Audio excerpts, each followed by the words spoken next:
What's going on, everybody? Welcome into Blazers Uprise Live. I don't know where my camera is. Let me put that in there. Okay, well, there we go. What's going on, everybody? Welcome into Blazers Uprise Live here on a Thursday night.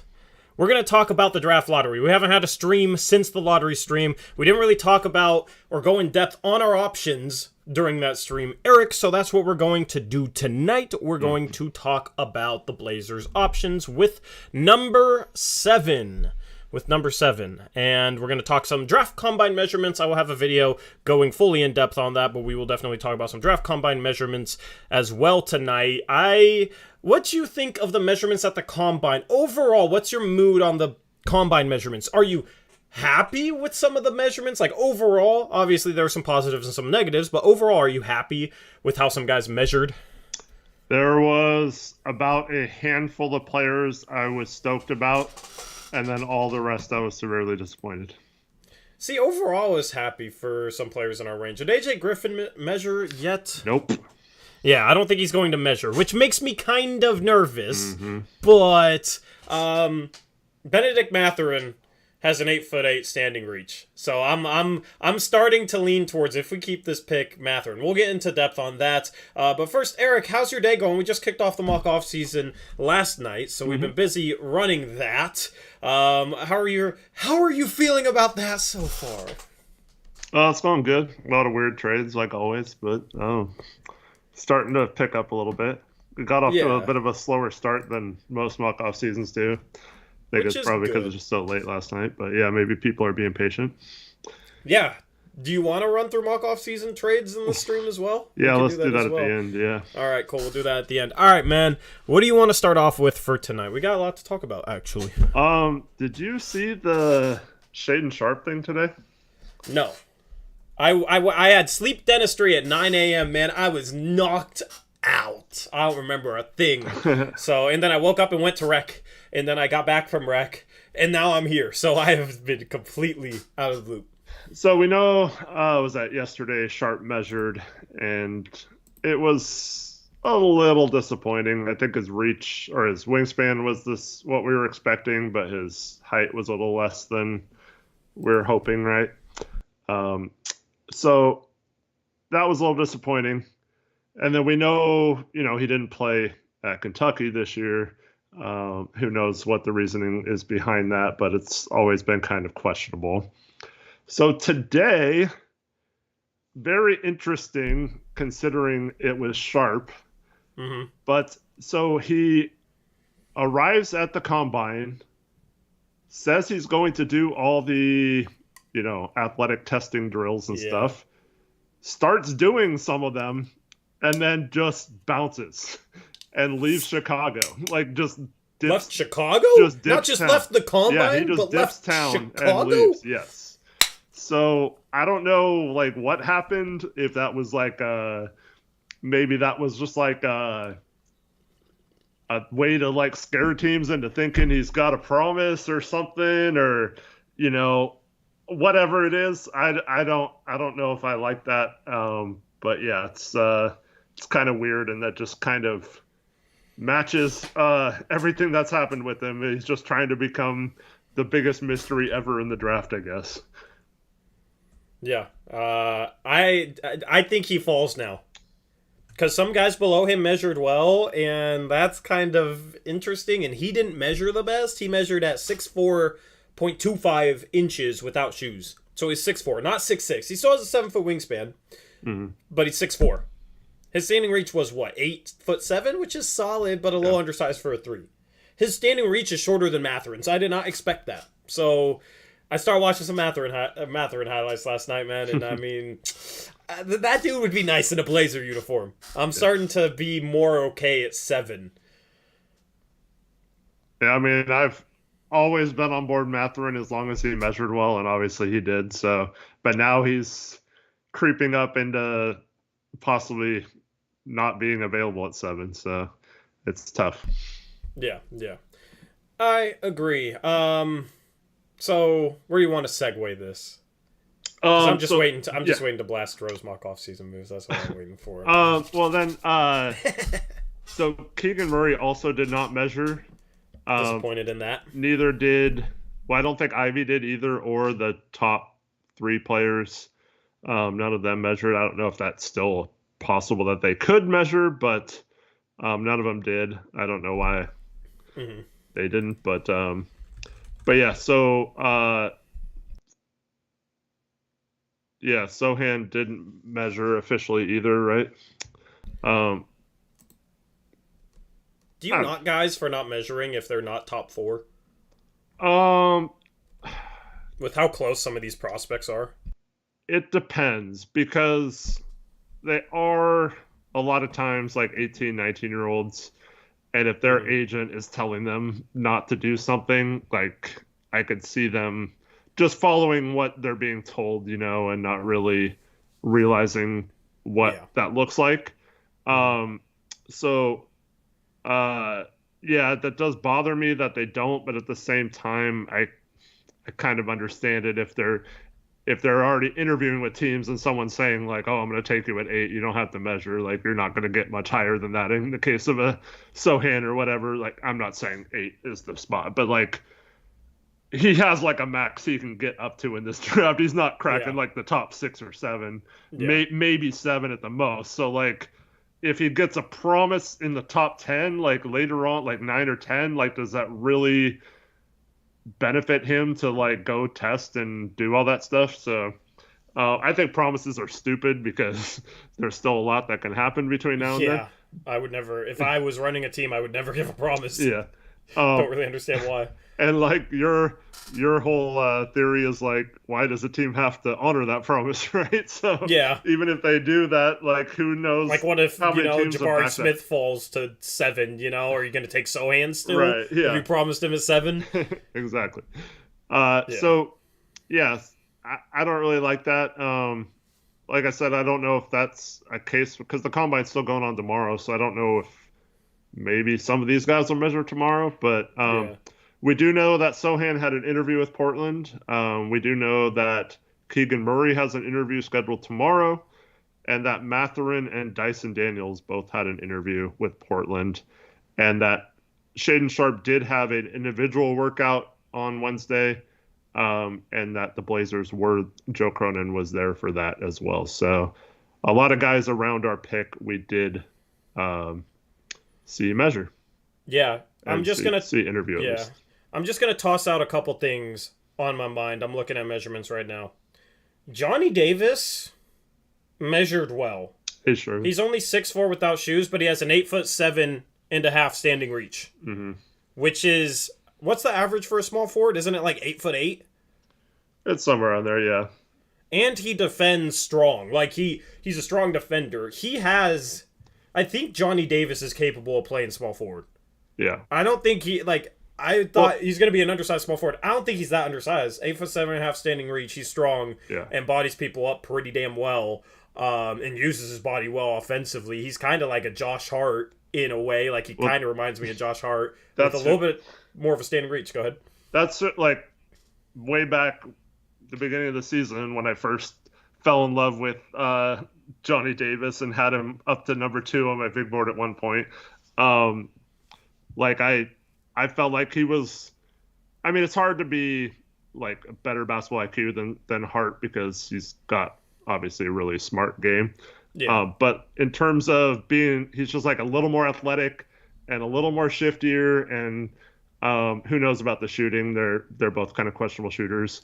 And then defense, like he goes from shutting down like Jaden Ivey one game, and then he shuts down like Keegan Murray the next game. It's like, so he's capable of guarding multiple positions, different types of players, things like that. So, like, I always thought that, we talk all this time about like, oh, we don't want Hart to play the 3, right? But he's actually really good guarding small forwards and stuff like that. So it's not like Norm, size, like where he was kind of questionable in the role that he was asked to play on defense. Whereas I think guys like Hart and Johnny Davis, and I think there's other players in this draft that could potentially be the same way. But I think those guys, even if they are a little shorter, are still capable of playing defense. I don't think the experiment with Norm Powell means that can never happen again and be successful. especially if you have a power forward and a center who are good at defense and good at switching and stuff like that. Yep. I'm just going to talk about risers, guys whose measurements impressed me in the first round. Marjan Beauchamp, however you say that dude's name. 8'10" standing reach, and he's a really good defensive player, and offensively he seems like he could be something. He's starting to intrigue me. Not at 7 or anything, but if we trade down to 13 and 15, in that range, I wouldn't hate taking Beauchamp. I was a little disappointed. He was one of those guys who had a huge discrepancy between wingspan and height. So, Yeah, like he was 6'5" with a 7'1" wingspan. His height was very disappointing to me. That's like Nas level, right? Not a little better standing reach, but yeah, he has a better standing reach than Nas. But a little less tall. I don't know. It's pretty close. I think they're pretty identical in terms of like height, but I don't really care too much about. I look at standing reach, then wingspan, then height. I know, but I don't know. When I started watching some G League games, and he seemed bigger than 6'5". He seemed like 6'7". So I was a little disappointed that he measured a little smaller. Still, but still, if he plays big, you know what I mean? Like, that's his I agree. Yeah. But it's always nice to see 6'7" just be like, yeah, he has the height, standing reach, and the wingspan. It's just nice to have all of that for sure. But his standing reach impressed me.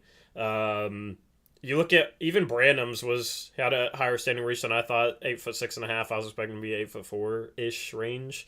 That's still a little bit short for the 3 spot, an inch shorter than Johnny Davis's even. So I'm not thrilled with him. I'm just going down the names here. Christian Brown fell off my freaking board. But then he it's weird because he had a negative wingspan or something.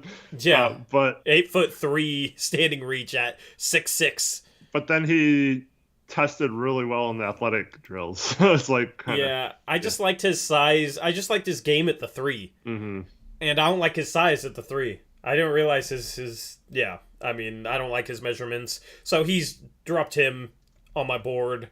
Well, can I mention the next name? It kind of goes with Bojan, but Leonard Miller, man, he made himself some money, I think. Do you think he measured well? I mean, a legit 6'8.5" with a 7'2" wingspan, right? Yeah, 6'9", 7'2" wingspan, 8'10.5" standing reach. Yeah. But see, standing reach is the same as Beauchamp. That's what intrigues me about Beauchamp. But yeah, that's about what I was expecting Miller to measure, to be honest. But he's gonna go first round. I already said that. Like, yeah, I agree. He's gonna get a guaranteed first round contract, in my opinion. Did you think he was gonna measure a little smaller? I had no idea because there's not much on him, So I was hoping he measured well, and it's one of those things where you could tell he had a long wingspan, but you weren't sure if he was going to measure like 6'6.5", 6'7", and so when he measured a legit 6'8", that's I think that's I mean there's certain. I'll try to find the tweet. Hold on. But you can keep talking about the next person while I look. Jovic 6'10", with a 7-foot wingspan, a 9-foot standing reach for Jovic. I think his best position in the NBA, or his best bet in the NBA, is to try and get a little bit stronger and be a 4. Defensively, he's questionable out on the perimeter. I don't know if he can bang, but if he gets stronger, I think it's easier to kind of teach a guy just, basic backside stuff. I think he's better. I think if he's stronger, he's better defending 4s than 3s. But he has the size to defend 4 or 3s. So if you put a good defensive forward next to Jovic in the lineup off the bench or whatever, then you can hide him easier because he has the size to guard a 4. And he even has the size, if he gets a little bit stronger, 9-foot standing reach, he has the size to hide him on a bench center. Obviously he has to play the center role defensively and he has to be, taught that. But you have some versatility with size like that in terms of trying to develop a guy like Jovic, who offensively is very intriguing. So I like that measurement for him. What were you looking for? Well, just real quick on Jovic. watching him play, I felt like he was going to measure at like 6'8" or something. So Mm-hmm. I was impressed that he actually did measure almost a legit 6'10" without shoes. So good for him, and that definitely should move him back up a little bit in because he had all year is it's kind of weird. He was considered a pick in the mid to late lottery all year, and then or all off season, and then during the season he kind of slipped into the 20s in a lot of mocks and stuff, and Yeah. so he should be a guy who should creep back up near the lottery again. Yeah. Uh, Here's just. Go ahead. Okay, so thank you to Reese for sending me this, but so here's a list of players with a 7'2" to 7'3" wingspan, and then measuring certain hand width and hand length on top of that, like over a certain amount. So in the past, the players that have gone into this category are Kawhi Leonard, OG Anunoby, Scotty Barnes, Jeremy Grant, Xavier Tillman, PJ Washington, Pascal Siakam, Christian Wood are the only players that fit in this category. Okay. And in this combine alone, there were 4 players that are added to this list. Wow. And Who are they? those are Tari Eason, Okay. Justin Lewis from Marquette, Yeah. Dom Barlow, who was on, I think he was on that weird team with John Montero, right? The overtime elite. I don't think that helped his draft stock, but this might. And Leonard Miller. Yeah. Yeah. So, I mean, that's a pretty good If you want big forwards, this is your draft, but it's not in the top 10. Right. Yeah. It's below that. So that's why I wish we had the Pelicans pick, because if we had the Pelicans pick or we had 8, I'm like, please just trade down and just take 3 chances on 3 guys. Because you got some big forwards here, man. And one of the guys in that category is going to be better than Jeremy Grant, in my opinion, in 2 to 3 years. Right? So you make the trade for Jeremy Grant if you think it gets you to contention. The problem is I don't. And that's our only asset with the 7th overall pick. So, I mean, I've now resigned myself to if we can get Jeremy Grant without giving up 7, I think it's fine. You know what I mean? Yeah. Like, please just get him like Milwaukee pick and Keon or whatever, So, and I'll be fine with it. And then, because I mean, if we get like one of these guys at 7 and we get Jeremy Grant on top of it, then we could be really good, Yep. Harrison Ingram didn't measure well, in my opinion. Only 6'5" with an 8'7.5" standing reach. I'm just kind of looking at random names here. Justin Lewis had an 8'9.5" standing reach, 6'6", 7'2.5" wingspan. Koloko, we gotta talk about Koloko, man, because he did a 3-point shooting drill that they all do, and I never care about that. But for somebody like Koloko who doesn't shoot threes, he went 16 for 25, and he's improved his free throw percentage from like 40% to the mid-70s at Arizona in 3 years. Okay, he hasn't been playing basketball that long. I think Koloko has a legitimate chance to be a guy who knocks down threes at the next level. And he has great size, good mobility, and is athletic. And really good defensively. He's been underrated this entire draft process. Me and you have said it this whole way, Eric. I don't get it. What do people not see in him? I don't understand. Like, this is mind-boggling to me. Yeah. I'm still seeing mocks where he's available with our 2nd-round pick. It's like, what the heck? Dude, I like Hoop Intellect on YouTube. His scouting is really good, and it's obvious that he puts a ton of time into, his watching certain guys. He had Koloko at like 47 on his big board, and I just don't understand. 47? How? But he had Mark Williams and Kessler lower too, so I guess, he doesn't he likes the forwards in this class or likes the perimeter players in this class more, but a guy like that who I respect his knowledge, even guys I respect, man, have him way too low, and I just don't understand it. So he measured in at 6'11" without shoes, 9.5 standing reach with a 7'5" wingspan. Okay, pretty damn good center measurements. size. It's perfect for modern center, I think. Now, it's not Mark Williams. Well, I mean, Mark Williams is humongous. Ooh, holy, I didn't realize he was like that. Mark Williams almost, I think his standing reach was like close to Taco Falls. That's how crazy it was. 7 foot without shoes. 7 foot 6.5 inch wingspan. His standing reach is 9'9". 9'9". If he stands on his toes, he's touching rim. Yep. And he's like athletic. I mean, I still don't want to take Williams. I still wouldn't take him in the lottery. Because I just don't see like star upside. But he has one of the highest floors in the draft. Yeah, I mean, I've never been low on Mark Williams. I've always had him right at the end of the lottery area. But he's improved so much offensively. He's a lob target, obviously. He's great. He's got great timing on his block shots. Unlike like a Kessler Walker, Kessler. Sorry. Leonard Myers. I just get so like with him. I feel like the way he gets his block shots won't translate to the NBA, and I know that's kind of weird, but with Mark Williams, I feel like it will. Same with Koloko. I feel like they're just you have to be a certain type of shot blocker, and you can get away with being out of position and stuff and just still getting the shots because you're tall in college when you can't necessarily do that in the NBA.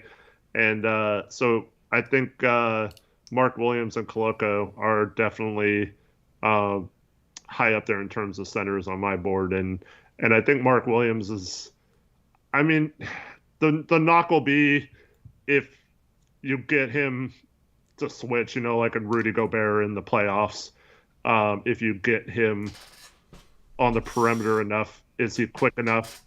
I'm not sure, but you can certainly do a lot of things with him, I think. And like you said, that might limit his ceiling, but definitely I don't see any case where he's not like at least an elite rebounder and shot blocker in the NBA. Yep, agreed. And then with Koloko, dude, he's even shown signs of like passing.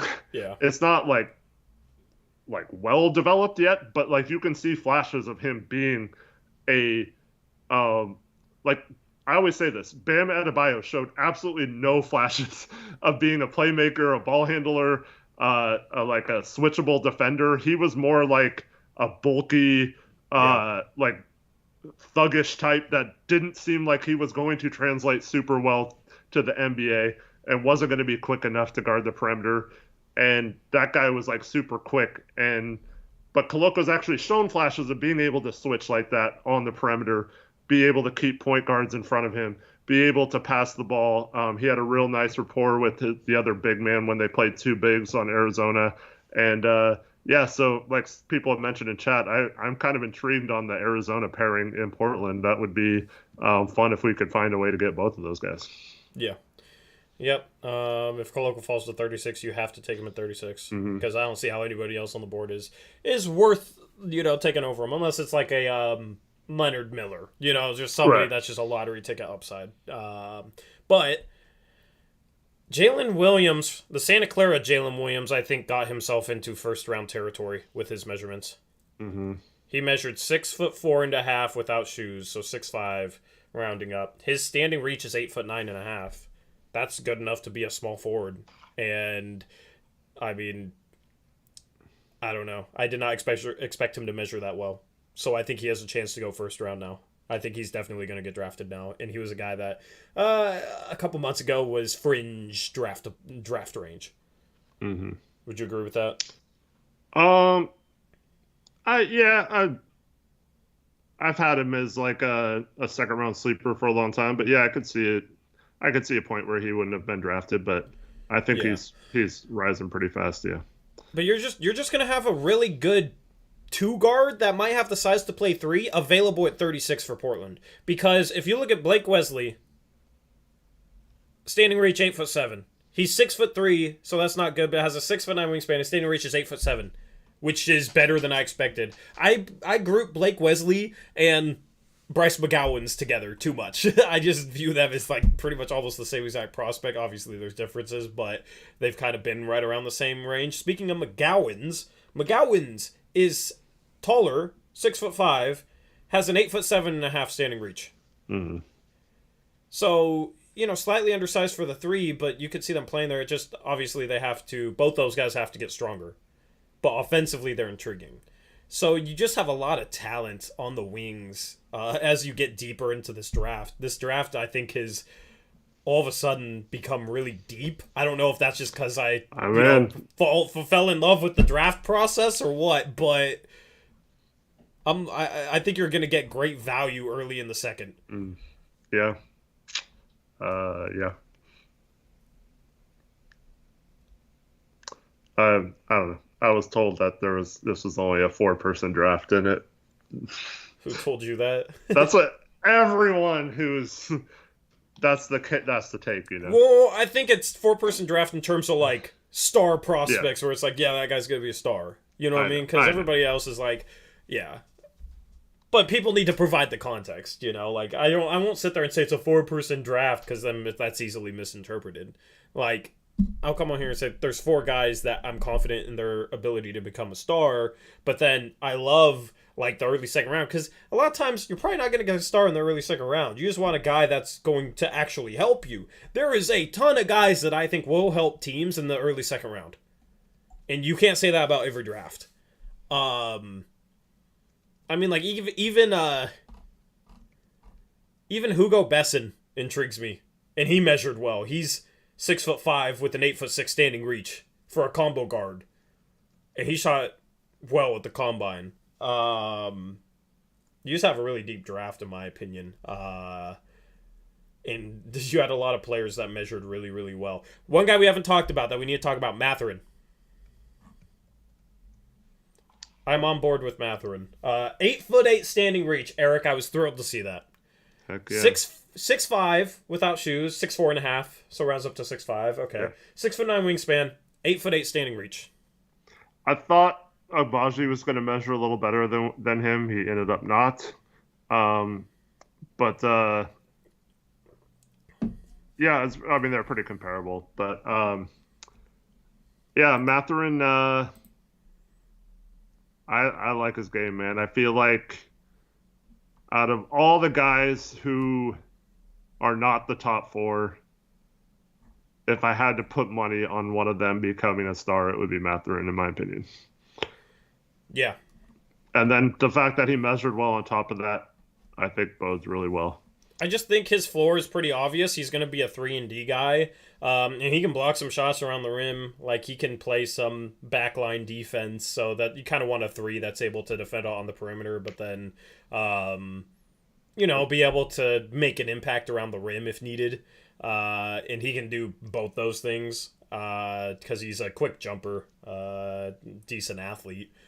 Decent is probably an understatement, but yeah, so I like him for that reason. Defensively, I think he's going to be good, and then offensively, he can shoot threes, and he can shoot off curls and shoot off motion. I think he needs to become a little better pull-up shooter, but he shows flashes of that. But that's the thing, like his floor is a 3-and-D guy that gets out in transition and cuts well and plays defense and knocks down threes, which would be very nice to have. Like, that's what we need, right? Mm. You look at like a Mikal Bridges, maybe he could get close to that defensively. That would be the dream, but I think he's shown enough flashes to believe that he can be a guy that handles the ball in a pick and roll and does some stuff off the dribble. So I like him as a high floor guy with more upside. I think he has more upside than a guy like a Keegan Murray, in my opinion. Mm. That's why I have him higher on my board than a Keegan Murray. Yeah, I agree with that. And the other thing I love about Mathurin is his cutting. Yeah, he has great timing on cuts. In the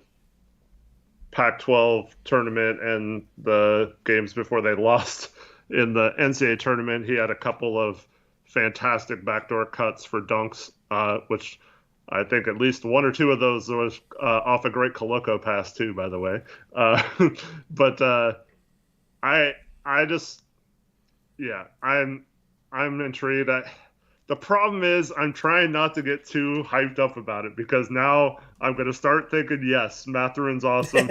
We've got to take him at 7. He's going to be there, and we would have already like traded the pick, or it's Yeah. going to be traded anyway, so it doesn't look good.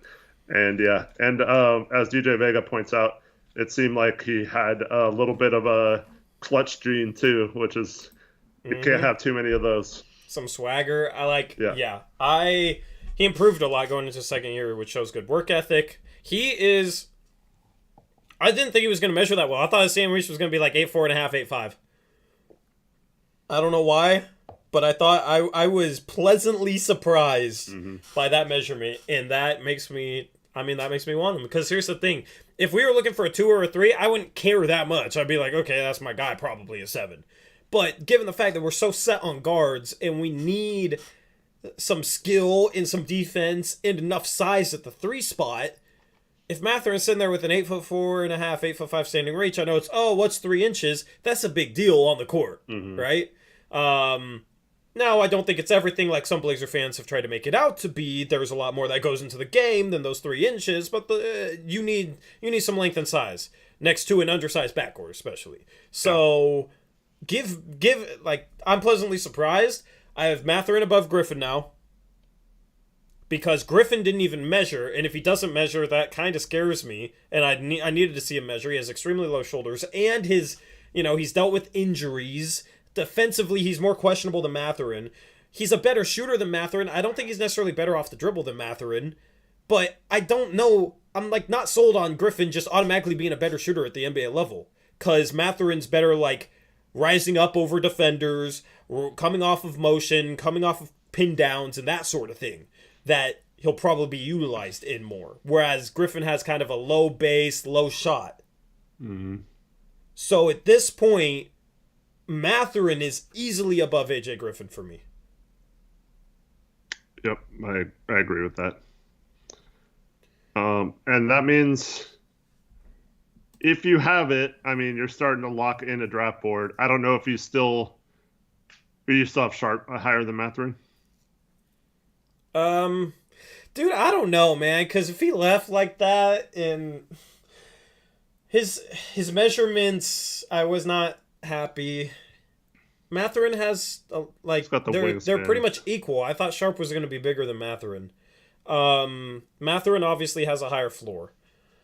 Sharp is intriguing, but I mean, I don't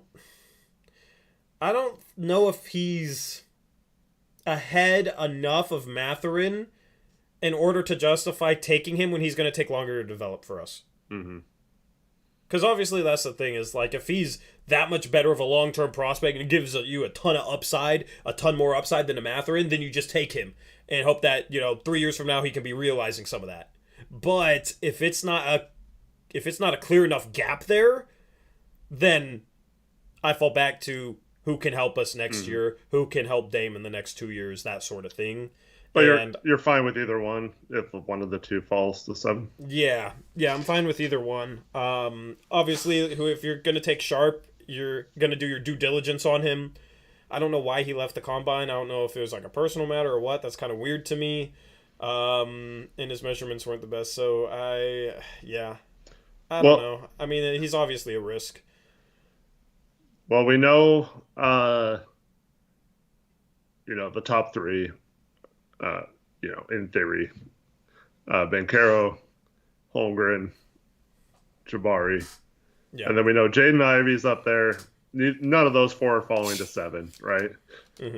So those are for sure going above us. I mean, it'd be nice if one of those first 3 guys fell to 7, but it's not happening. So then we get this picture of I've heard the Kings and the Pistons are both serious about Keegan Murray, and both of them really like Keegan Murray, and to the point where the Kings might even be willing to trade down a spot or 2. They like him so much and try to pick something else up. I don't know if that's the best move for them, but there's only after those top 4, there's only 2 picks between ours and those top 4 players. So we're talking about Sharp, Matherin, Keegan Murray, So one of those three is guaranteed to be there for us.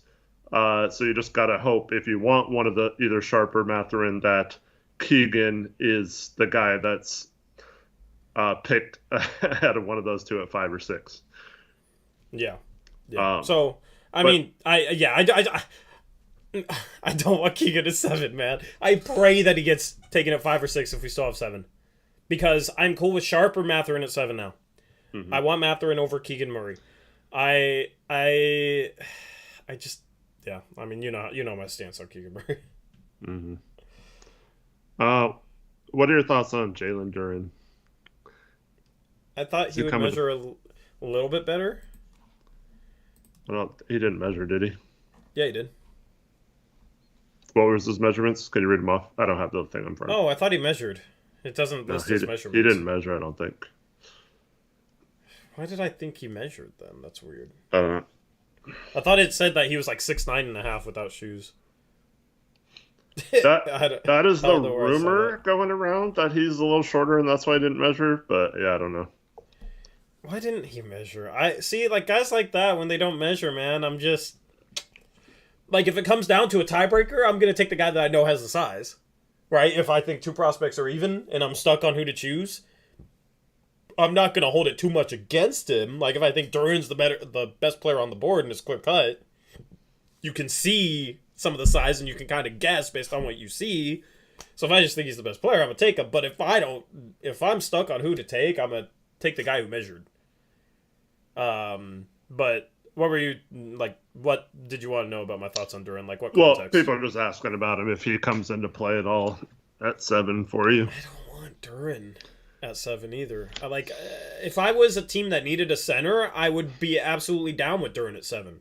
But for Portland, we need forwards. Okay? Everybody's like, oh, there's a lot of people out there, a lot of Blazer fans that say, Portland should blow it up, Portland should blow it up. And then they'll turn around and say, Portland has had the worst forwards since Aldridge left. They have had terrible forwards. Their forwards have never fit, and they've always sucked. But we should blow it up and trade Dame. It's like, okay, if our forwards have been that bad, then freaking imagine if we go out and get solid ones. You know what I mean? That play both sides of the ball. And if Dame's healthier than ever, because here's the thing, like in the past, a lot of stars that have taken the amount of time off that Dame have come back the next season and been phenomenal. I mean, like Paul George, when he broke his leg and took that year off, the following season, I think he set a career high in points per game. There's a thread somewhere on a forum, Eric, that was actually, I think it was on the forum, that was actually pretty intriguing. Like, I expect Dame to have potentially his best year next year. Imagine if you got him a forward that could help out right away. Imagine if Mathurin's a guy who's a 38% three-point shooter and is a good defender. Because there's a very good chance he could be that from day one, right? And a good on-ball defender, right? That's already better than what Jeremy Grant would give us. What's Grant going to give us? If he shoots 38%, he's flirting with a career high. I think Mathurin comes in and shoots 38%.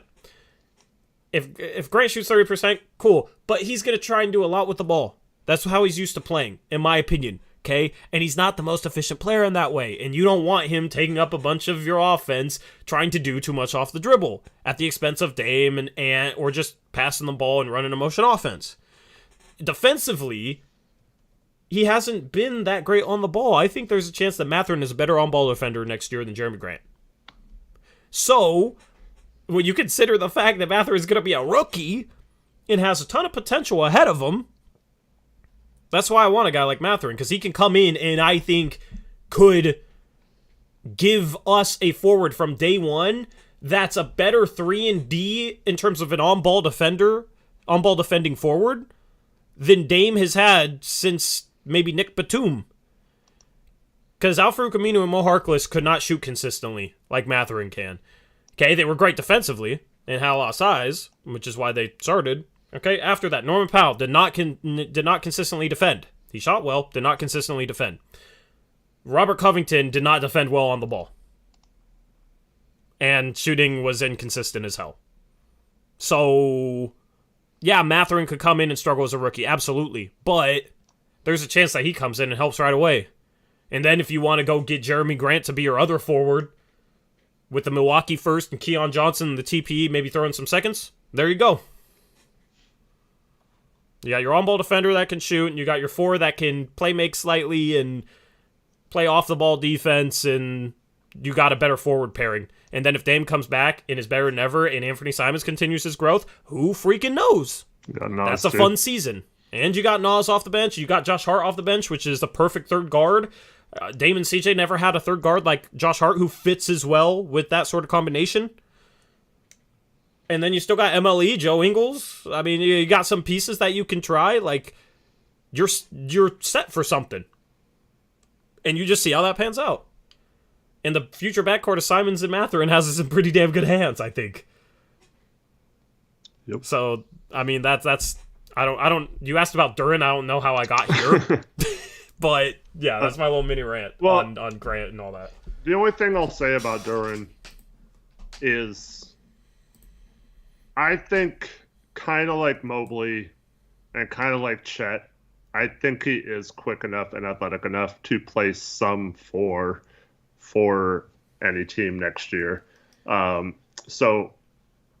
Yes. The problem is he doesn't shoot threes. Yeah, it is a little concerning, and yeah, the spacing could be a little bad, but I do think he has enough skills, at least defensively, to do that, and he does have some potential to improve some of his playmaking and shooting to the point where he could play four, but yeah, you're right. As of right now, it's kind of a risk to do that, but I'm not saying you should take him over any of the guys you mentioned. It's just I'm not completely turned off by him. Yeah, I just poorly or whatever. But I mean, we don't. I wouldn't want him starting, and I wouldn't really trust him even being like the backup five off the bat. Mm-hmm. Mathurin, I would probably want him starting off the bat. I would be comfortable with Mathurin starting off the bat. Because he played in a pretty solid offensive system. Like, Tommy Lloyd went to Arizona. The way they played offense was... They led the nation in passing assist percentage and all that stuff, yep. And he fit into that beautifully. So if that's where we're trying to make our offense go, if that's where we're trying to take our offense, if that's what Chauncey Billups wants, there you go. Off the ball defensively, I like Mathurin in our scheme as well, because he shoots gaps well, he shoots passing lanes well, he reads the game well off the ball, his rotations are very solid, whether he's rotating to the rim or rotating back out. He needs to improve his closeouts. And he gets in trouble, like, defensive intensity wanes at times. But when he's a big part of the offense, you know, that's to be expected. His defensive intensity will probably be more consistent if he's playing more of a role offensively instead of being the guy. So, I mean, I think he would come in and be a positive defender from day one and knock down threes and cut. And if we move the ball well, I think he fits perfectly into that. I would start Mathurin day one. Obviously, he has to earn it in training camp and preseason and whatnot. But, god damn it, Eric, I really want Mathurin now. I've talked myself into Benedict Mathurin, all right? There's an upset, all based on measurements. I mean, I liked him. You realize I liked him, right? I know. Not as, like... I don't know. Yeah, okay. I don't know. There were times when you had some issues, like when they... I forget what game that was, when Dalen Terry said we're the best team in America. I had no problem with Mathurin. I just thought Dalen Terry... You had a problem with both of them, and I was like, that was Terry, not Mathurin, and you were just like, I don't care. You were so heated for that for some reason. I was rooting for them because I had to win my championship. I don't know. I don't like guys who, if you barely beat a team that you're supposed to beat with your season on the line, and you, like, it's Arizona and TCU. TCU's a football school, right? Like, they've gotten better at basketball in the past decade, but they barely beat TCU in overtime, and he's acting like they won the freaking championship, Dalen Terry was.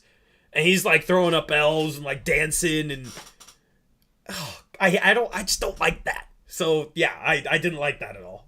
People are like, oh, they're just kids having fun. I don't like that. I don't know. Like, you guys Yeah. I mean, I understand being happy, but throwing up the L's and dancing all on the court and stuff, yeah. Just rubbed me the wrong way. If it was a 16 seed over a 1, then yeah, dance all you want. Have a freaking dance party for the next 5 hours at midcourt. But when you're the 1 seed and the 2nd overall seed in the tournament, I didn't like that. But was that the TCU game where they came back and should have lost? Yeah. Like, they did not play well in that game. I understand being happy you won, but yeah. You know, have fun in the interview, the L's and the dancing for Jalen Terry. Yeah, I didn't like Jalen Terry doing that, but anyway. There's another guy that measured well. Who? Jalen Terry? Yeah.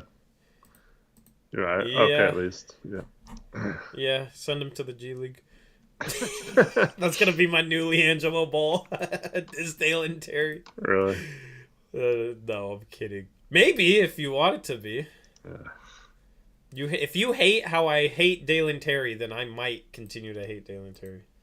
I mean, I don't care if you hate him. That doesn't. He's gonna end up on our freaking team. He's gonna end up second to last pick. Yeah, no, he's creeping in that late first, early second range. So maybe at 36, but yeah.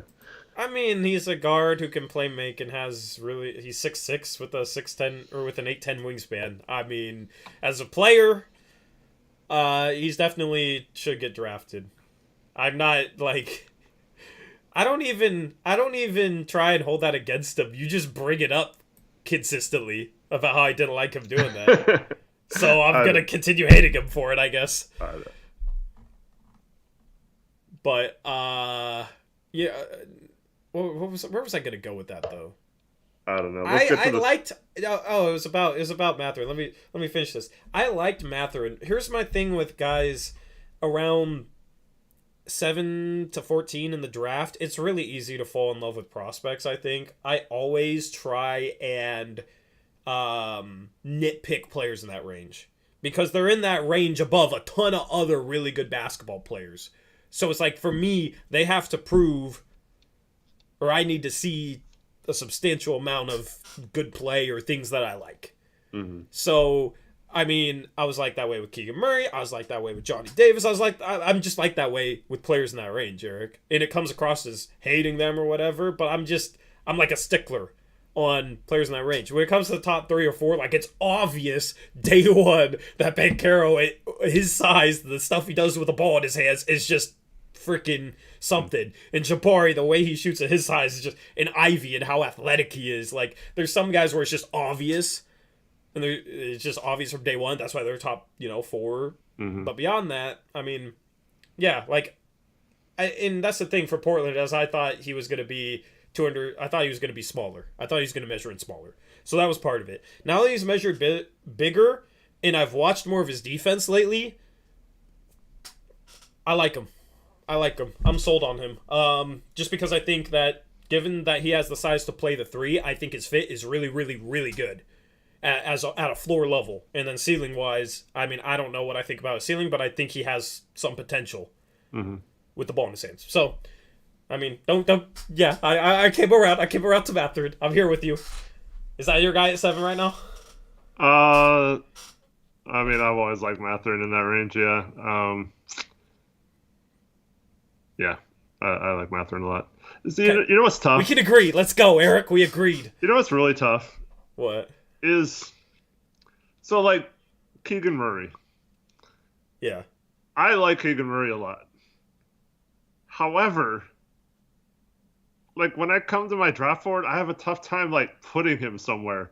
So it's like It's like, oh, Keegan Murray or Malachi Branham. It's like I really like Branham. Like it's but is that like gross if I put Keegan Murray? Like then people are like, oh, you are a Keegan Murray hater, right? And it's like, no, I actually like him a lot, both. Where I know you don't like Keegan Murray, so you continue to move down yours. It's not that I don't like. But like I might end up with him on the same spot on my draft board, but like I like everything about him and you don't like everything about him, which is kind of weird. Yeah. I mean, I think I'm a little harder on players in that range than you are, to be honest. Would you agree with that? I mean, I'm not saying I'm right to be harder. You mentioned this. This is why I had the reaction I did earlier when this draft might be deeper than you thought. I've been saying that for months. Well, I'm not talking about that range. I know, but like it's weird to me because I never said it wasn't deep either. I said there was a lot of guys. I'm not saying you. I'm saying like a lot of people have said this isn't a good draft or whatever. And yeah. Like I have to listen to Jason Quick every single time he talks about the draft being. But they don't know any of the freaking names in the second round. It pisses me off, man. I hate when people do that. I'm just saying, like that's the kind of like coverage we get, you know, and then we're just like reinforced from all these people. It's not a good draft. It's not a good draft, you know. Yeah, and then a year later, oh wow, Herb Jones would be nice in a Blazer uniform. Yeah, so it's weird because there's guys like AJ Griffin and you know, like Johnny Davis, who I've liked all year. But it's once again, it's like hard to say that like I'd take them over Mathurin or Sharp or any of those guys in that range, you know, like it's just so hard. And like I think there's so many guys, and that's why there's two lines of thinking, right? Yeah. At 7, if it's Mathurin or Sharp, do the possibilities of stardom with one of those two players outweigh trading back and taking two players that are comparable but maybe just have a little less of a ceiling, right? And that's always been my problem with this range is having that one pick. Yeah. That's why not having sitting here with the 7th and 8th pick right now would be like, instead of being crying on Tuesday, we'd be like, I'd be fine with it because we'd have so many options right now. We could trade down with one. We could keep one. We could try to move up. We could try to move down with both of them or whatever. Yeah, it would have literally been 8th pick comes up as Pelicans pick to us, or the Lakers pick through the Pelicans to us. It would be like, let's go. Yeah. And then, dang, our pick 7. But at least we have 2 top 10. Right? At least we got 2 top 10, man. You know, and I'm like less bummed given these measurements. Like if I was this high on Mathurin at the draft lottery before his measurements, obviously the measurements play a big part of that for me. But you know, I wouldn't have been as bummed out. But see, like if we had, even if it fell to like the Clippers pick ended up being 12th or whatever. Let's just say that was our pick. And so it was 7 and 12, right? Yeah. We could still be talking about Mathurin and Sohan or something, right? So like we could get 2 of these guys and we could fill both of our forward positions and have the potential for both of them to be, you know, near all-star level players and like just have this amazing lineup potentially. I mean, who knows if that would pan out, but the hope of it and the excitement of that possibility right now would be just through the roof, in my opinion, because like I said, there's like 10 guys who, I mean, we mentioned Nikola Jovic earlier, who's probably going to go late teens. And I mean, you can make a case that if we had like the 12th pick or whatever, he'd be a good selection for us. You know, there's so many players like that in this draft that, you know, we haven't even mentioned Tari Easton tonight other than one time. And it's like he might be a good fit, like in our situation or whatever. And there's so many of those players in that range. And that's why I don't think it's like I'm overvaluing the players in this range. I think there's like so many good opportunities. I don't think you can go wrong with so many of them that it doesn't really make sense to have 7 unless you're banking on that 1-star potential. But if you trade down and get 2 picks, you have a chance of two players instead of 1, you know? Yeah. I mean, my thing is there's always like wrong choices in the teens of guys who are just never good. Mm-hmm. And I always try and figure out, okay, who are those guys going to be and why? Yeah. You know what I mean? Like, I remember the year we traded up for Zach Collins. That was probably the second most I've ever paid attention to a draft behind this year. The 15th pick, which we traded, was Justin Jackson. And people thought he was going to be just like a high floor guy. And he was never good. I never wanted Justin Jackson. Good. Nice. But Harry Giles was intriguing. At 20, yeah, because it's not, AJ Griffin isn't quite as dramatic as that with the injuries. Yeah. I mean, they both have an injury history, but Giles was much worse. But it's kind of like where it was. It's like, oh, if he ever gets back to where he was like the number one prospect, and if he ever gets some of his athleticism back, he could be really good. So it's hard because those guys have a much higher risk of busting, but they also could be like a boomer bust type pick. So yeah, you want to know one guy I'm out on? Besides Keegan Murray? No, I'm not completely out on Keegan Murray. Right. If we trade down to 13, you already he's there, said I'd take him. Yeah, he's not going to be there at 13, so you don't have to worry about that. I know, but yeah, like, I'm not out on Keegan Murray. This guy I'm just out on because I've thought about it some more. Because that's the thing. You can watch a lot of film on prospects, or I've watched a lot of film on certain guys, and then I, like, think about them harder, and then I don't like them as much. I don't know if that's smart or if that's dumb, but... Let me guess. Yeah, let's see if you can guess. I'm probably overreacting to something. I'll let you know that. Maybe that'll give you a hint. Is it someone we've talked a lot about tonight? No, we haven't talked about him at all. Not even mentioned his name? Nope. Usman Jang? Nope. Okay. Well, the only other guy... Think of food. Food? I don't know who food is. It's three initials for food. Oh, PBJ. Yep. Oh man, yeah, he's. I mean, that's. I thought you meant like a higher. No, but like I don't even think I'd take him with them. Okay. Did you see his vertical numbers, dude? Okay. Holy Eric, we need to compare your jump to his. I think I might have a higher vertical now, and I can't jump at all. Like I can barely walk up and down my stairs right now. Like I'm so. Was he drunk? Like, what was it? 23-inch, and then like his max was with a run up was 26 inches. See, that's when I'd be like, "No, man, I'm not measuring. I'll just take the L there." And like, why would you measure that at the combine? Like, that makes no sense. Like.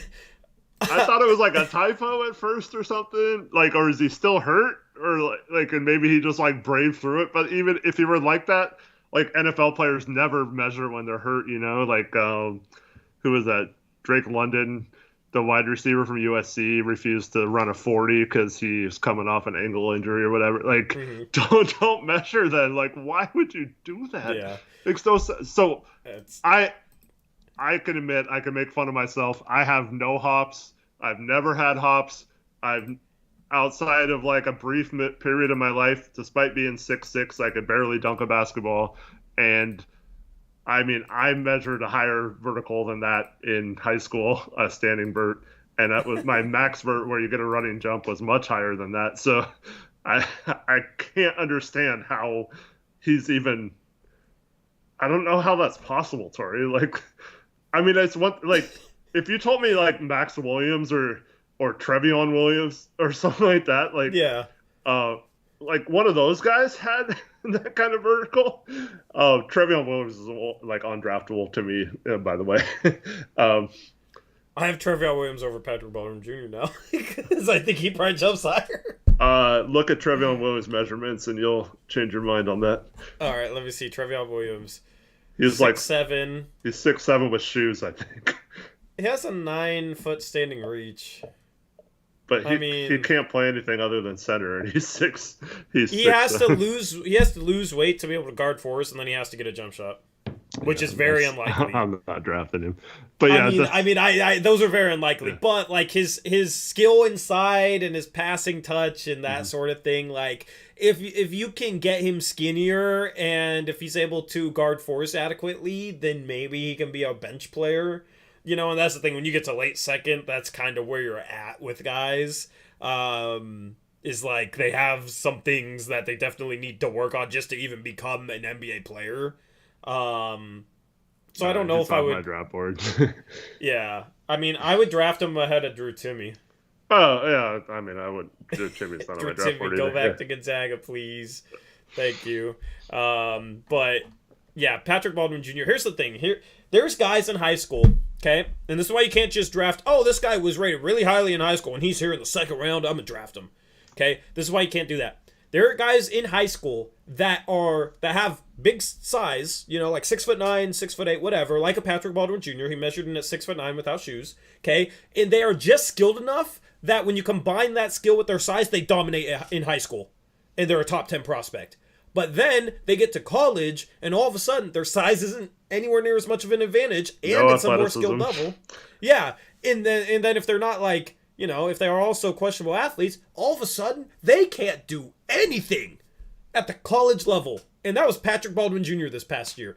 The only redeeming value is his jump shot, and he shot under 30% from three. It was a tough situation, but then when you combine this, the fact that he literally can't jump over a freaking paperclip, and I mean, how are you going to finish floaters if you can't get off the ground in the lane? Like, you're just going to get everything blocked. How are you going to contest shots if you can't get off the freaking floor? Like, it's just that athleticism problem. He's not athletic at all. He's not going to be a good defender, and shoot, like, the only redeeming value is shooting, and he couldn't make threes. Like, Drew Timme, I think, shot a better three-point percentage this year than him. Well, I think the theory was, he gets hurt. He's playing at a small college. He has all this defensive attention. I guess he's still hurt. But he's still got size, and he's still got potential to be the player everyone thought he was, right? Yeah. But this one vertical leap, like, is just like, nope. I don't believe it. I don't believe in him at all. Yeah. And it's crazy to just do that on one thing, but dude, like, yeah, that's like, I'm not joking when I say when it comes to jumping, I cannot jump. And like, that's like worse than me. Like, I don't know how that's physically possible. Like, I don't get it. Yeah. Like, you remember Sharif O'Neil? Yeah. I mean, the guy. Remember how he was like a 5-star high school prospect? Mm-hmm. Well, he's one of those guys. He's one of those guys who was like big enough where his skill plus his size in high school dominated, and then he got to college and couldn't do anything. Now he had some things happen, but yeah, I mean, he was never going to be like an NBA prospect. I don't know about that because it's impossible for me to know that because when he had a heart condition, had to sit out. I think he sat out 2 years or something. Like, that's tough. I don't know. I don't want to put him in that same category. But he wasn't particularly good when he started before his heart condition, right? No, his heart condition was before he played, I think. I think it was right before he played his freshman year. Kevin Knox is another guy. But he got drafted top 10 in that draft. I'm just kind of looking for guys that fit this because I know there's definitely some names. Romeo Langford was kind of that guy. He was like a scorer. People thought he was going to be like a top elite scorer in college. He was a top 7 prospect of the class of 2018. Yeah, but they just thought like he was going to be a top tier slasher. He comes into the league. He shoots like less than almost any other player in the league. Like, he just absolutely cannot score the ball. It doesn't even really try to score the ball. So there's guys that kind of fit that mold. And, I mean, Caleb Houston, I think, is one of those guys. He was a top 10 prospect and is probably going to go back to Michigan. So, yeah. Always be wary of those guys. Anyway, let's thank the donos. Let's see here. We got a $5 dono from Cole Ray. What's up, Cole? He says, maybe it's not possible, but I propose Portland trades the 7th and Keon to the Hornets for one of their picks and PJ Washington, then draft Tari Eason. Eric, how would you feel about 7th and Keon for PJ Washington and 13? I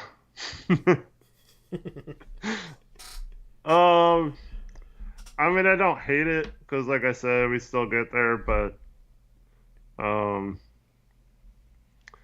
I don't know where PJ Washington, if we have our best case scenario, I don't know if he gets that many minutes to make it worth a trade like that. So, I mean, I'm not down on PJ Washington. I think he'd be a good fit here. I don't know if that's worth trading down for. Yeah. Would you attach... I'd rather have 13 and 15 than PJ in one of those picks. Yeah. Would you attach Justice Winslow and Eric Bledsoe for Eric Gordon as part of that trade? Or not Eric Gordon, Gordon Hayward. Would you attach Justice Winslow and Eric Bledsoe for Gordon Hayward as part of that trade? No. You don't like Gordon Hayward. Okay. Chat, would you? Anyway, thank you, Cole Ray, for the $5 Thanks, Cole Ray. dono. Shout out... Foreshadowing. Shout out Caleb Pendergraph, $5 donut, says, don't try to gaslight us, Tori. You're clearly a secret AJ Griffin fan. Sure. I mean, AJ. Oh man, I don't even know what to you. say to that. Yeah, I don't even. Yeah, I'm an AJ Griffin fan, man. You got me. Shout out to Caleb for the $5 dono. Thank you for the donos. Anyway, you want to talk mock off season and end the stream? Yeah. So Charlie says pass, and Barking Box has looking eyes emoji. Sude says laugh my ass off. Go Blazers 05 says I do it.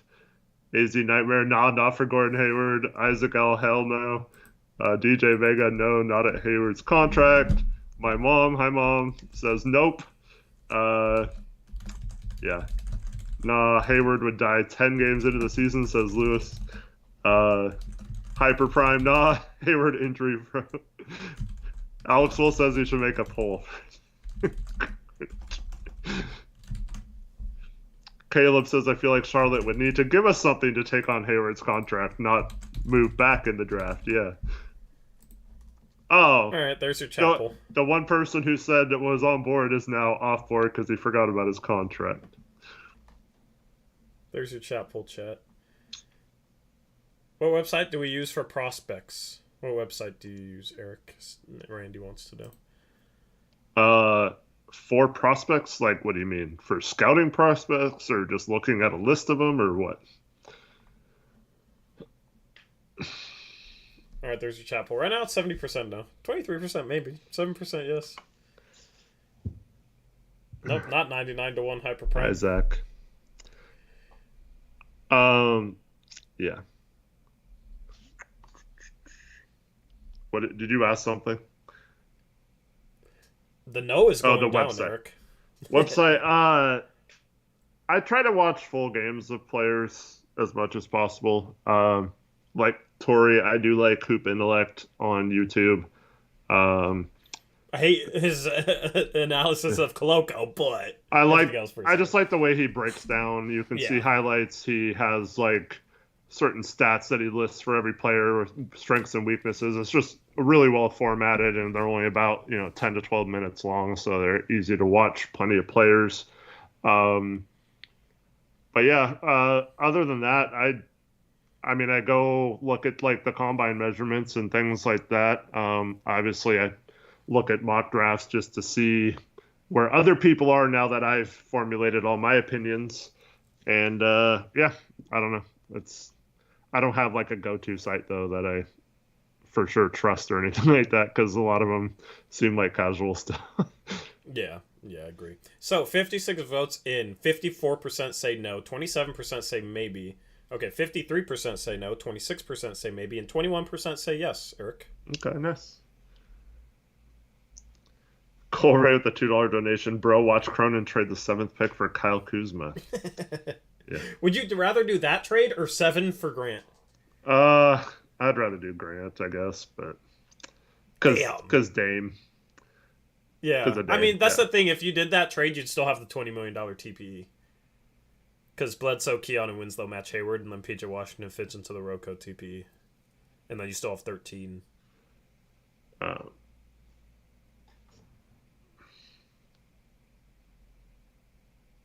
But like I said before we came on the air, though, the salary is way too high for that, so you couldn't use the TP anyway. So.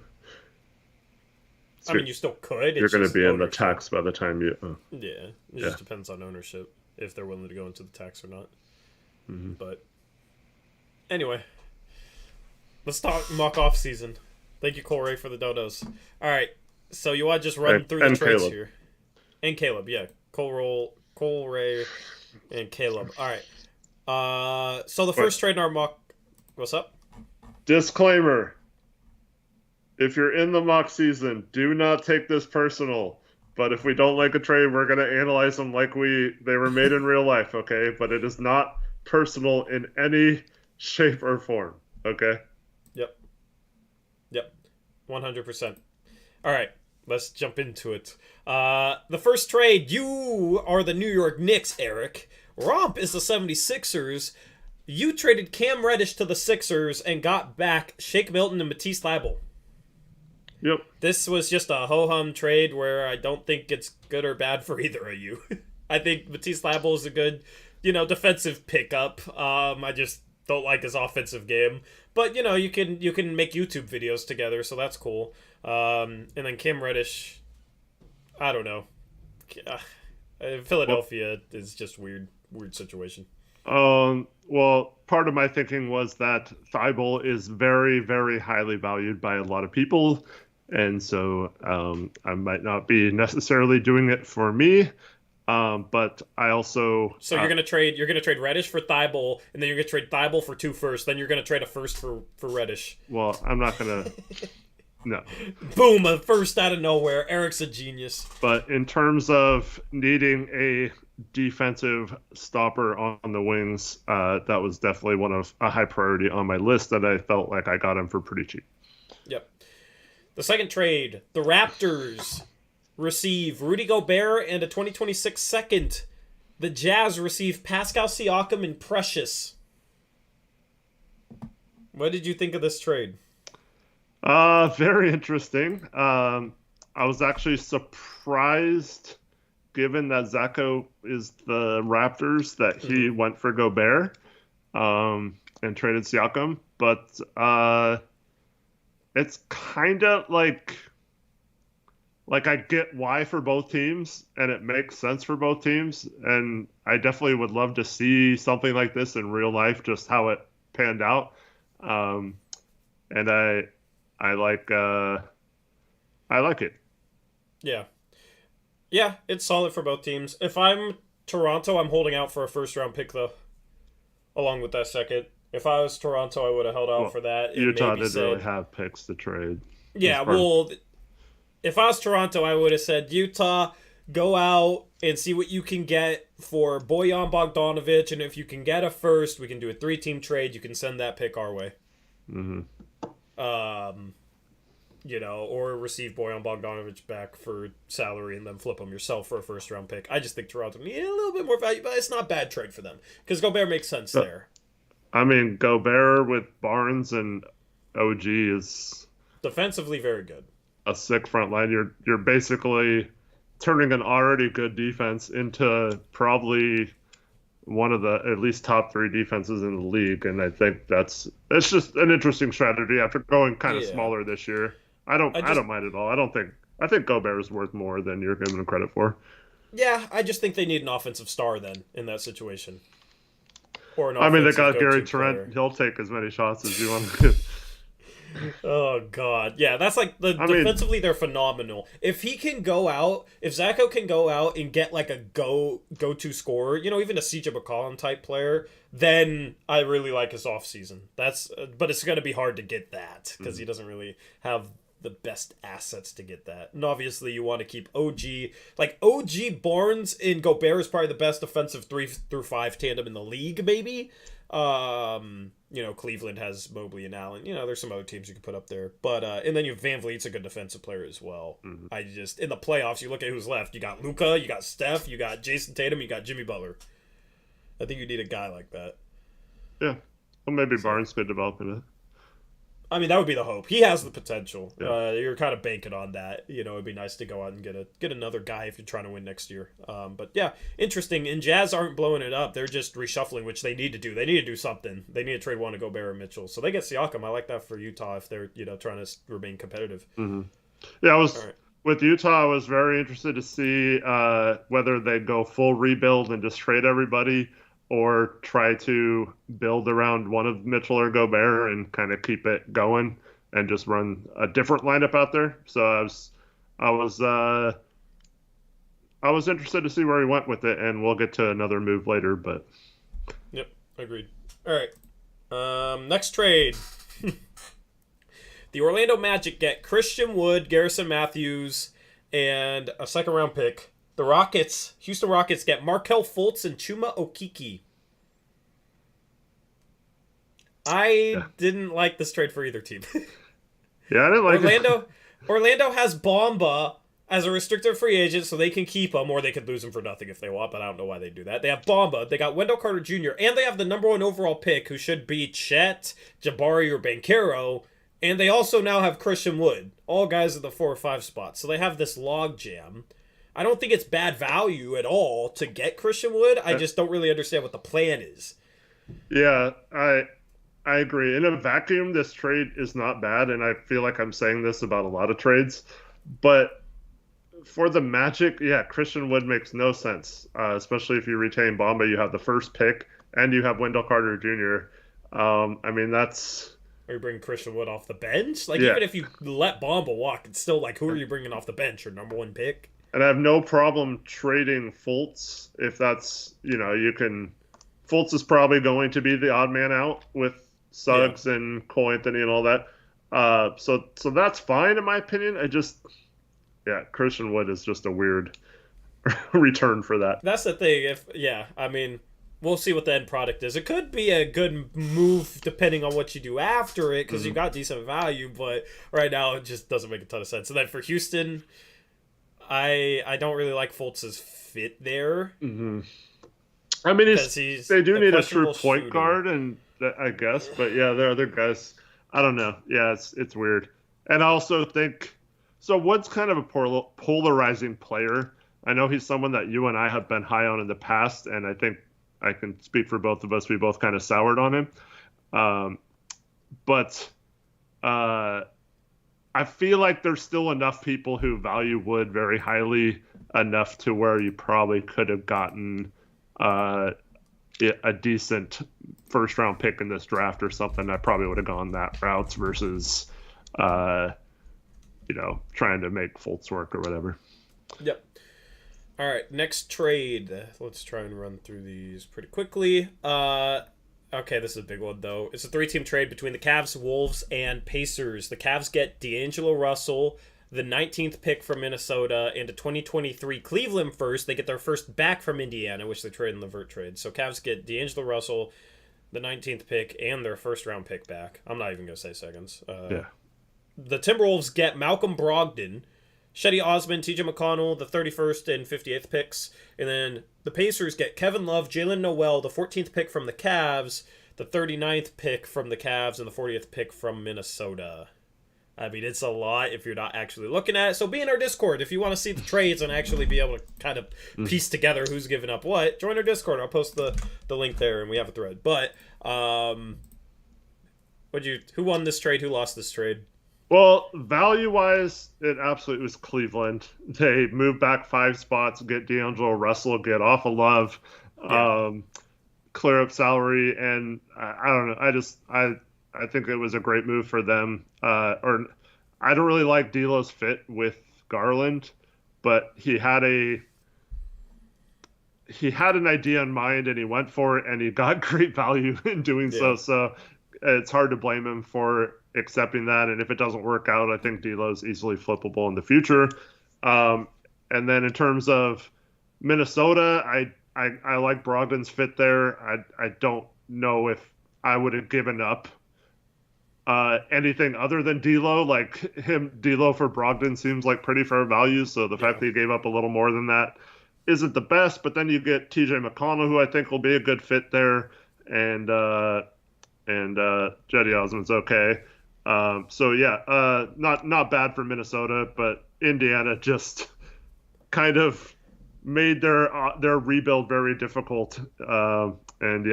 Yeah, I wouldn't have minded this trade for Indiana if they didn't trade Cleveland their first round pick back. Yep. Because Indiana gets Kevin Love, Jalen Noel. They get the 14th pick in the draft, the 39th and 40th picks in the draft, and they gave up 31. I don't know why they needed to trade down from 31 to 39, or, I didn't really understand that part of it. But, I mean, just looking at, the main assets, if they just gave up Brogdon and got back Kevin Love, Noel, in the 14th pick... Yeah. I mean, that's or the 19th solid. pick, which is also in the trade, yeah. Yeah, I mean, I still think they should get a little bit more than the 19th pick, but if they just got K-Love, Noel, and the 14th pick for Brogdon...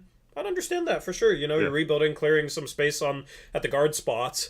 Who knows who they're taking at 5. So you get the 14th pick, and there's a lot of solid players in that range. Sure, but why'd you have to give Cleveland their first back when they're getting D'Angelo Russell for Kevin Love and they're only trading back 5 spots? If they didn't give up Cleveland their first round pick back, I would say this is actually solidly even value for pretty much every team. So Uh, that's the only thing.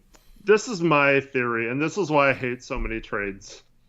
If you're a team like Indiana, unless you're getting another long-term piece, like, they got Tyrese Haliburton for Sabonis, like that type of thing, I don't believe rebuilding teams should give up future first-round picks, whether it's yours or other ones you have. So, in my opinion, I don't like when you take on salary and you're trying to clear books for when you're a small market and you're making a move to try and maneuver salary cap or whatever. It's kind of like the Dizzy D Cleveland thing last year, right? And so what are you going to use the salary cap space on? Even if you do get space and all that stuff, you're Indiana, you're not going to get big free agents to go there anyway.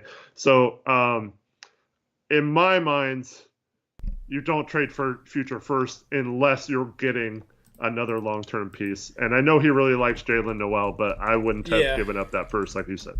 Yeah, I mean, Noel had a solid season last year. Noel's one of those guys that if you give him more minutes, then he could be a guy. But no offense to my guy 503, but I guarantee you he didn't value Jalen Noel very much, and he probably could have gotten him as a throw-in to another trade based on my discussions. Yeah, exactly. So, and we'll get to this, my point, on another trade coming up, so that we'll announce on here. But yeah. Do you want to announce that 5T rod here? We can do that at the end, at the very end. We'll announce that. All right. We got 3 more trades to get through, and then maybe announce the one before. You figured the finances of that? Yeah. Okay. I want you to double check it, but I just spent a lot of time figuring out the finances on that. All right, the next trade is just, I haven't even really thought about this one. Atlanta gets Tim Hardaway, Maxi Kleber, and Reggie Bullock from the Mavs, including the Mavs' 26th pick. And they also get a 2028 first-round pick via Utah. The Jazz get Spencer Dinwiddie, Clint Capella into second from Dallas. And then the Dallas Mavericks get Bojan Bogdanovic, Bogdan Bogdanovic, and Mike Conley. Mm-hmm. Who won this trade? Who lost this trade? Who's in the middle? I actually really like this trade for Utah as a follow-up move to the Gobert Siakam, and now you have a front court of O'Neil, Siakam, and Capella. I think that's Capella's not he is a drop off from Rudy Gobert, but not one significant enough to when you think about the upgrade of Siakam at power forward. I like it. And then Conley just had not worked out for them. I know he was technically an all-star last year because the all-star game was in Utah and he was like the 5th injury replacement or whatever. But starting at the bubble, he just went downhill from there. He's getting older. And so I like the move from Conley to Dinwiddie, who's showing some things in the playoffs. And so, yeah, I kind of like their new look and their lineup, and I'd be really intrigued to see it in real life. And then I think Atlanta got a pretty good deal. Now, poor Atlanta, I've had to veto several of their trades because originally they were going to get like 3 firsts in this trade. So I had to kind of cut it back a little bit. We should note that somewhere and give Aeromancer his credit. Yeah. And then ownership for other teams steps in. That's our veto process, basically. Here's the main thing. Reggie Bullock. I've been getting some information from Reese about what I consider is one of the most important statistics or defensive things that you can do, and this isn't like some sort of made up analytics or whatever. This is just this is actual physical proof, and it's screen, like how good you are of navigating screens and getting around screens. And you know whose name came up almost every year in the top 10? It was Reggie Bullock. Yeah. And so that made me think oh, what do you know? Dallas signs Reggie Bullock this year, and they get Jason Kidd, and they obviously had some new schemes and stuff. But all of a sudden they're like a really good defense, And so they do all these things, and then Dro has just completely oblivious to any of this. So he trades all these good defenders away. Kleber's been playing good defense. Dinwiddie's been playing good defense for them. Not only that, but he trades a first too. And then he gives up a first. He tried to give up multiple firsts, and then and then Dallas is in a position where they owe a future first already. So now they're really stuck with the assets they have, and they basically used everything they had on this trade, and now don't have much else they can trade or do the rest of the offseason because they don't have any picks now. They don't have any real assets to include in any trades. I think I just don't like giving away a lot of players that contributed to your success for players like a Mike Conley, who's going to be a downgrade from Dinwiddie. And then the Bogdanoviches are fine, but I don't see them having the same impact that Kleber and Reggie Bullock did defensively. Yeah. I don't. Yeah.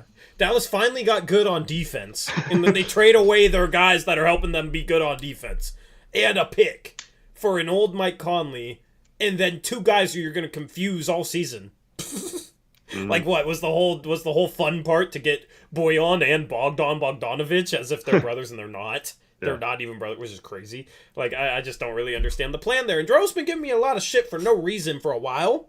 So I'm actually thrilled at this trade because I get to I call it like I see it. If he did a good trade, I'd say it. But this is not too good. Anyway, the next trade. By the way, I think Atlanta is solid. They get two future first round picks, Kleber, Bullock, and Hardaway for Clint Capella and Bogdanovich. Yep. I think that's a really good value. Now they have a ton of wings, so they have to sort that out and figure out like what the rotation is, because I think they almost have too much on the perimeter spots now. But I think that's, you clear a spot for a Kongu to start. I think that's a really, really good trade for Atlanta, and they were getting back more at the start of this. Shout out to Aeromancer. Good job, Aeromancer. Aeromancer's been doing a good job. I've been happy. And then,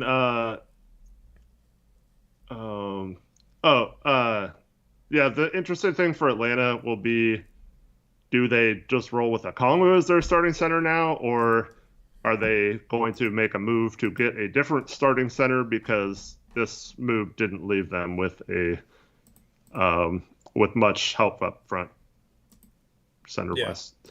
They're pretty loaded at wing now. Yeah. Anyway, let's move on to the final two that have been, and then we'll announce a couple. Jonathan Isaac and Mo Wagner are being traded from the Orlando Magic. Poor Wagner brothers are getting split up. They're being traded to Minnesota for Malik Beasley, Jared Vanderbilt, the 31st pick and the 48th pick in the NBA draft. What do you think about this trade? Obviously, Jonathan Isaac's value has taken a hit with the injuries and off-court stuff. And then you combine that with... obviously Orlando didn't value him very much. I think he was just trying to get off of him. But I think Jared Vanderbilt is a kind of a mini version of Jonathan Isaac, so I think on a much better contract, so without all the headaches. So I kind of like getting Jared Vanderbilt in this trade. Malik Beasley obviously was just filler. And I can understand why Minnesota does it. Best case scenario, Isaac is healthy, and I think he's a good fit next to Cat. But I don't think it's a bad risk or anything. I don't think either team is egregious here or anything. I think it was a solid value for both teams if you want to just get rid of Isaac. Yeah, and Isaac is partial guaranteed in 2023-2024, so if he still can't get on the court, then you could cut him. You still owe him $7 million dead money, but it is a partial guarantee, and then I think the following year is non-guaranteed, if I recall correctly. The following year is non-guaranteed, so his contract's a little better than it looks like, even if he doesn't pan out. So it's an okay risk. You're gonna want, if you're Minnesota, I think you're going to want to go out and try and find a good defensive forward in case Jonathan Isaac can't play, so that you can replace some of Vanderbilt's production, so that it makes the risk have lower downside. All right, like Malik Beasley, I didn't really like his game. So, you're taking a risk. It's just, what are you going to do to mitigate that risk after that is basically where we're at with Minnesota. That's being run by 503. So, I understand that trade from both sides. And then you got Josh Green is being traded to Cleveland for a 2028 second round pick via Cleveland. Josh Green hasn't really panned out in the NBA, but, take a flyer on a guy for a second round pick 6 years from now. Why not? Yeah. Oh, well. Anyway, all right. Do you want to... I mean, he looked like the second coming of Jason Kidd against us one game this year. Yeah. So, or last year. I don't forget what year that was, but yeah. Yeah, I don't know if Dallas... I don't know what the... I don't know if he just didn't care about him or if he's trying to clear space for something, but, whatever. That trade doesn't really mean anything. All right, Eric, let's get to the juicy part. How many trades you got to announce here? Just one. Let's get the dono. Caleb Pendergraft, $5 donation. Tori, did you hear that the Hornets interviewed Terry Stotts? Any plans to follow the wise Mitch Kupchak lead? Hell no! We gotta get better on defense. My Charlotte Hornets have to get better defensively, so we will not be hiring Terry Lynn Stotts to run drop scheme all freaking game. I do have to hire a coach. You can't hire coaches and fire coaches. Just hit up Eric and me, and that's just it doesn't really affect anything with the mock-off season. It's just kind of a fun little part if you want a different coach, hypothetically. So, but yeah, Charlotte doesn't have a coach, so I will announce a hiring. I just haven't done my coaching prospects research this offseason because, we got rid of Terry Stotts last offseason. So, all right. I have another weird trade to announce. Okay. This is between the Sacramento Kings and the Golden State Warriors, that Bay Area connection, doing business with each other. The Sacramento Kings are getting Andrew Wiggins, All-Star, and James Wiseman from the Warriors. And the Warriors are getting Harrison Barnes back in Golden State, Rashawn Holmes, Mo Harkless, the 37th pick in the draft, and a 2023 first-round pick that is only protected top 2.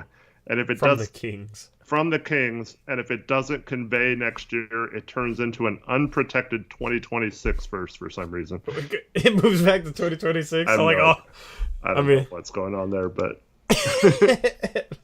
so they can't trade their 2024 or 2025 first because they could trade a 2023 or 2026. Yeah. So yeah, that might have been a mistake there, but what? I don't even know what to think, man. This is another trade where if you look at it and you just erase the teams and you didn't know what teams they played for, it seems like a fair trade value-wise, right? Yeah. The Wiggins is probably the best player in the deal, and then Wiseman obviously has huge upside but hasn't played really at all. And then you look at getting that good of a pick from a franchise that is perennial losers and stuff from the other side. But when it comes to Golden State, they don't need a future good pick. They need help to win right now or keep them in that window. So I feel like they downgraded from Wiggins to Harrison Barnes. And I mean, Rashawn Holmes, I guess, it looks like his legal situation might be a little bit better than it looked like it might have been a few weeks ago. So it might work out that he's a good player for them as well. And they do need a center possibly with Kevon Looney being a free agent. But I just don't know if I like that kind of, I don't know, you're kind of downgrading overall for a little better depth. And I just don't think Golden State needs to do that because they had a lot of depth already. Yeah. Doesn't Harrison Barnes have beef with Draymond? I don't know if they have beef, but yeah. I think because Draymond called KD, which meant Harrison Barnes was gone, and Harrison Barnes didn't like that, and I think Barnes doesn't like Draymond now. I mean, Barnes fits there, I guess. They turned Wiggins into what he is. I thought Barnes they made liked Wiggins everyone. A good role player. What'd you say? I thought Barnes liked everyone. Yeah, and then didn't have the best splitting. But I feel like if they bring in Barnes, they just turn Barnes into what they made Wiggins. Obviously they're a little different. So it's but that I don't know. At this stage in their career, though, Barnes does not have the foot speed Wiggins has, Yeah, and that's going to hurt them a problem. lot on defense, I think. But that pick, that Sacramento first, is very freaking valuable. So if they pivot that somewhere else and get a start, yep, that's true. Then you're looking at a really good job. It just depends on what that follow-up move is. You get off Wiseman, who's been injured. If he can get healthy, maybe he can pan out. But I'm looking for the trade nerd messages. So apparently Harrison Barnes invited everyone but Draymond to his wedding, from Golden State. So there is beef. Yeah, that's hilarious. So yeah, I mean Sacramento.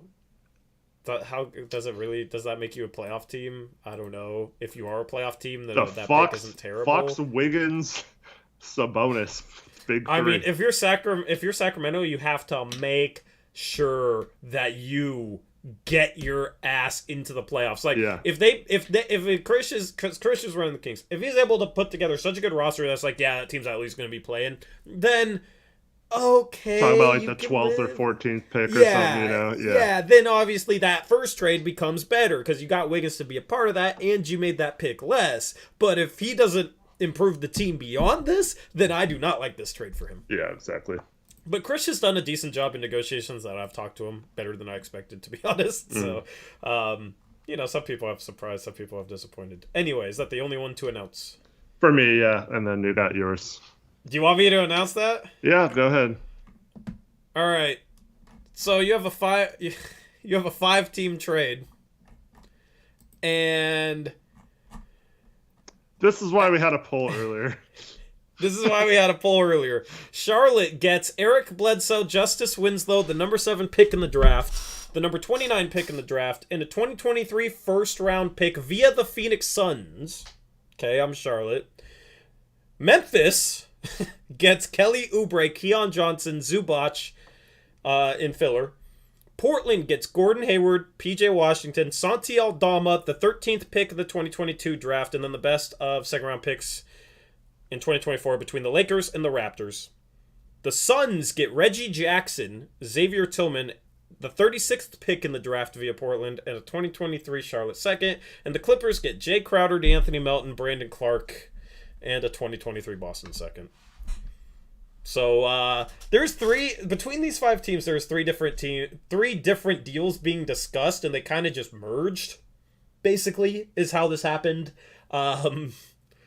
I think this would maybe be a record for players set in a trade. But on Portland's end, they trade Bledsoe, Winslow, 7 and 36 for Gordon Hayward, PJ Washington, Santi Aldama, and number 13. So they trade down from 7 to 13, and they get a future second-round pick. So it's basically a poll, except they flipped 36 for Santi Aldama, who was a fringe first-round pick last year. And they got back a future second. So, I don't know if you want to give your input on any of this. I asked Eric, and Eric said he didn't like this trade for anyone. I mean, I get why you moved up to 7 and only had to give up one of your 2 picks. So you have 7 and 15 now, right? Yeah. And you got a future pick? Yeah, I have 7, 15, 29, and a future Phoenix. This trade, I guess, can't happen until after the draft because Phoenix can't trade the 2023 first yet. But, so I like your value there, even though you're kind of sacrificing a little bit by taking on 2 players. I'm doing what Cronin thinks he's doing. I got a $30 million traded player exception in that trade as well. So I'm trying to do what Cronin thinks he's doing. Let's just say that. Okay. Anyway, what about Portland? You don't like Hayward? Yeah, I don't like Hayward on the Blazers. I don't think he fixes any of our problems. We have enough scoring, and he hasn't been healthy in years. So I would have a hard pass on Hayward at that contract. And on top of that, they're going to have to attach assets most likely to get rid of Hayward. And in this trade, the Blazers valued Hayward as a positive asset, and I just can't get behind that. Okay. Yeah, I mean, if Portland... Wait, hold on, real quick. Definitive one. This is in our mock off season. This is not real. Okay. Yeah, this is not real. We didn't actually trade for Gordon Hayward. But if we got Gordon Hayward, I would actually want to bring him off the bench and start Nas. and then go out and try and get a good defensive 3 and D4. And then you have literally probably the best 6th, 7th man combo off the bench. Yeah, but not at plus $30 million for Yeah, him. I mean, but like considering Bledsoe, it's like you waive him and it's only 3.6 million, and it's like, or you can keep him at 19 million as a trade chip. I think that first year cancels out. The next year is obviously. Also, he's not going to be happy coming off the bench. I don't think. Yeah, I mean, yeah, it's questionable. I mean, if he's able to be healthy, he's not. Was he a bad defender last year when he played? Because he was always an okay defender, just not like great, but not terrible, like just kind of average. I think he's going to be Norm-esque, if that makes sense, where he's like should be okay, but he doesn't try hard enough, or he's not good enough to do the role that's needed with our backcourt. Yeah. So Portland needs to go out and get an on-ball defender. Yeah, we wouldn't be streaming on the second channel if we actually traded for Gordon Hayward. Come on, guys. Daniel says stream needs a header mock off season. We'd be on the main channel streaming right now if we traded for Gordon Hayward. You guys Torrey's not the Blazers GM. It's Embarking Box. Embarking Box is that's why he was posting guy emojis earlier. Yeah. But I mean, for go ahead. Yeah, and then like I said, giving up other picks on top of it, I just don't like that. Really. What other picks did they give up? They gave up 36. 36, yeah. And they got Aldama back.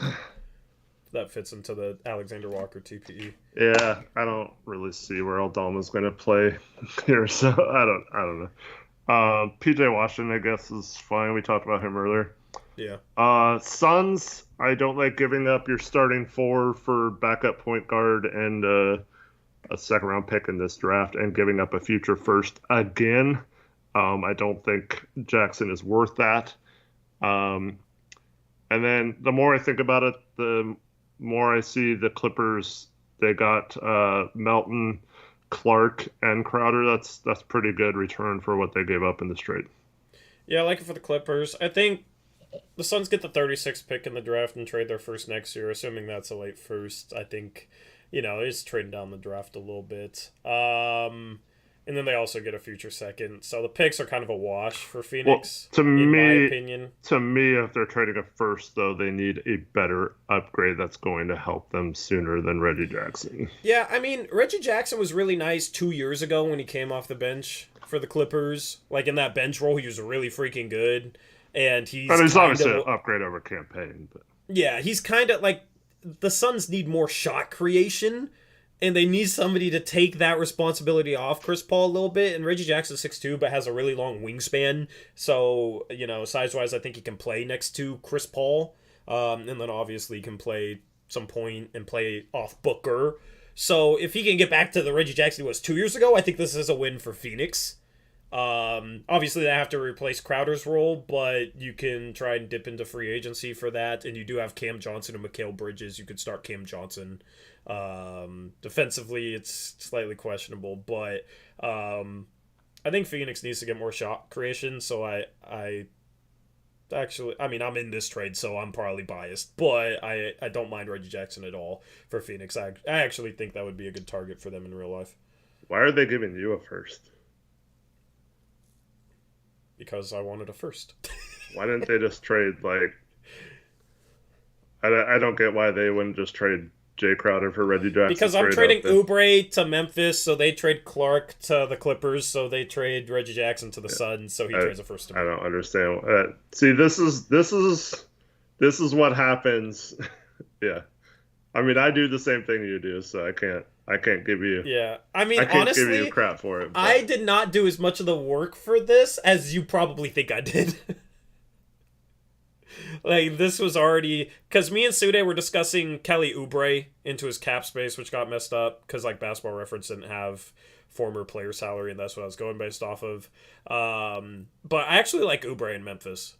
I think they could use a scorer off the bench instead of Kyle Anderson. They have a lot of good defensive pieces they've struggled at times. I think Kelly Oubre works in their up-tempo offense, but can just be that microwave scorer off the bench.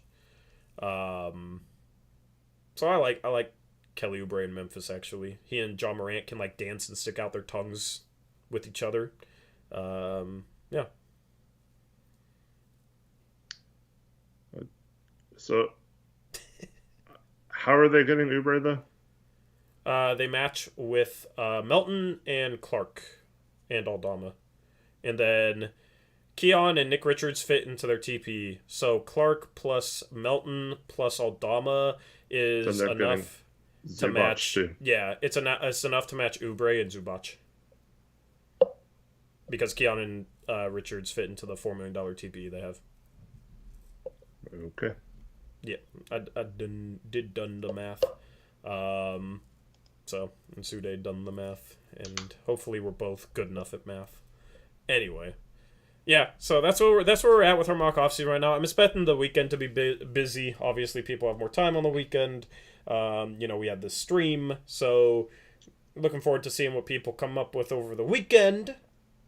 I like that most people didn't rush into anything. Because that's the thing, every year is like people like really want to get something done right away, so they'll trade somebody who they could have gotten a lot more value for a bag of chips just to make a trade. So I like that people have been patient this year, Eric. Well, that's not necessarily the case, but they've been forced to be patient, I guess. Forced to be patient? What do you mean? Well, some people tried to give up. They got desperate and tried to make horrible trades that we had to step in, but yeah. I think, some people are trying to get their franchise to relocate 10 years from now, but for the most part, I think overall people have seemed a little more patient. Yeah, for sure. Because like last year, dude, it was just trade after trade after trade. Maybe it helped starting it, the day we selected and 10 p.m. and all that. So anyway, anything else for the stream? We've had a jam-packed stream. Thank everyone for watching. Hope everyone has a good night.